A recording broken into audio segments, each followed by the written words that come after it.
വാട്സപ്പിൽ ഫോൺ നമ്പറിന് പകരം ഫോൺ നമ്പർ വെളിപ്പെടുത്താതെ യൂസർ ഐ ഡി ഉപയോഗിക്കാനുള്ള പുതിയ ഫീച്ചർ അവതരിപ്പിച്ചിരിക്കുകയാണ് മെറ്റ. നിങ്ങളിൽ ചിലരെങ്കിലും ഇത് ആക്ടിവേറ്റ് ചെയ്തിരിക്കാം.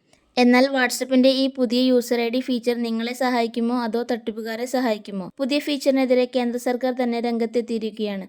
അറിയാം കൂടുതൽ വിവരങ്ങൾ ഓൺലൈൻ വേഡ് മലയാളത്തിലൂടെ. അതിനു മുന്നേ ചാനൽ ഒന്ന് സബ്സ്ക്രൈബ് ചെയ്യാൻ മറക്കല്ലേ. ലോകത്ത് ഏറ്റവും കൂടുതൽ ആളുകൾ ഉപയോഗിക്കുന്ന മെസ്സേജിംഗ് ആപ്പാണ് വാട്സപ്പ്. ഉപയോക്താക്കളുടെ സ്വകാര്യത വർദ്ധിപ്പിക്കുന്നതിനായി ഫോൺ നമ്പർ വെളിപ്പെടുത്താതെ ഇൻസ്റ്റഗ്രാം, ടെലഗ്രാം എന്നിവയിലെ പോലെ യൂസർ നെയിം അഥവാ യൂസർ ഐ ഡി ഉപയോഗിച്ച് ആളുകൾക്ക് ആപ്പ് ഉപയോഗിക്കാം. കേൾക്കുമ്പോൾ തന്നെ ഇതൊരു നല്ല സ്വകാര്യതാ ഫീച്ചർ പോലെ തോന്നുമെങ്കിലും ഇതിനെതിരെ സർക്കാർ ആശങ്ക പ്രകടിപ്പിച്ചിരിക്കുകയാണ്. രാജ്യത്ത് ഓൺലൈൻ സാമ്പത്തിക തട്ടിപ്പുകൾ വർദ്ധിക്കാൻ ഈ പുതിയ ഫീച്ചർ കാരണമായേക്കുമെന്നാണ് കേന്ദ്രത്തിന്റെ വിലയിരുത്തൽ. നിലവിൽ ഒരു സൈബർ തട്ടിപ്പ് നടന്നാൽ അന്വേഷണ ഏജൻസികൾക്ക് മൊബൈൽ നമ്പർ ഉപയോഗിച്ച് പ്രതികളെ കണ്ടെത്താൻ എളുപ്പമാണ്.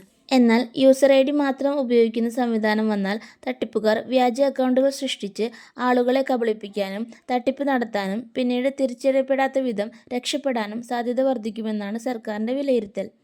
പ്രത്യേകിച്ച് ഓൺലൈൻ സാമ്പത്തിക തട്ടിപ്പുകൾ, ജോലി വാഗ്ദാനങ്ങൾ, ഡിജിറ്റൽ അറസ്റ്റ്, OTP തട്ടിപ്പുകൾ തുടങ്ങിയവ നടത്തുന്ന സൈബർ കുറ്റവാളികൾ തങ്ങളുടെ ഐഡന്റിറ്റി മറച്ചുവെച്ചുകൊണ്ട് കൂടുതൽ തട്ടിപ്പുകൾ നടത്താനും എളുപ്പത്തിൽ സാധിക്കും. സമാനമായ രീതിയിൽ യൂസർ നെയിം അടിസ്ഥാനമാക്കി പ്രവർത്തിക്കുന്ന ടെലഗ്രാം ആപ്പ് വഴി രാജ്യത്ത് വൻതോതിൽ നിക്ഷേപ തട്ടിപ്പുകളും നീറ്റ് UG പരീക്ഷാ ചോദ്യപേപ്പർ ചോർച്ചയും ഉൾപ്പെടെയുള്ള കുറ്റകൃത്യങ്ങൾ നടന്നതും യൂസർ ഐ ഡി ഫീച്ചറിനെതിരെ സൈബർ വിദഗ്ധർ ഉദാഹരണമായി ചൂണ്ടിക്കാണിക്കുന്നുണ്ട്.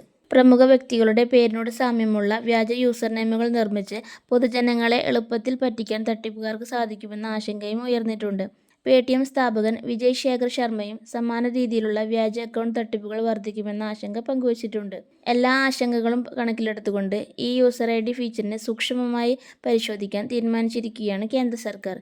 വിഷയത്തിൽ അടിയന്തരമായി ഇടപെടുമെന്നും വാട്സപ്പിന്റെ മാതൃകമ്പനിയായ മെറ്റയിലേക്ക് നോട്ടീസ് അയച്ച് വിശദീകരണം തേടുമെന്നും കേന്ദ്രം അറിയിച്ചിട്ടുണ്ട്. കാത്തിരുന്നറിയാം പുതിയ അപ്ഡേറ്റ്സുകൾ ഓൺലൈൻ വേഡ് മലയാളത്തിനോടൊപ്പം. അതിനു മുന്നേ ചാനലൊന്ന് സബ്സ്ക്രൈബ് ചെയ്യാൻ മറക്കല്ലേ.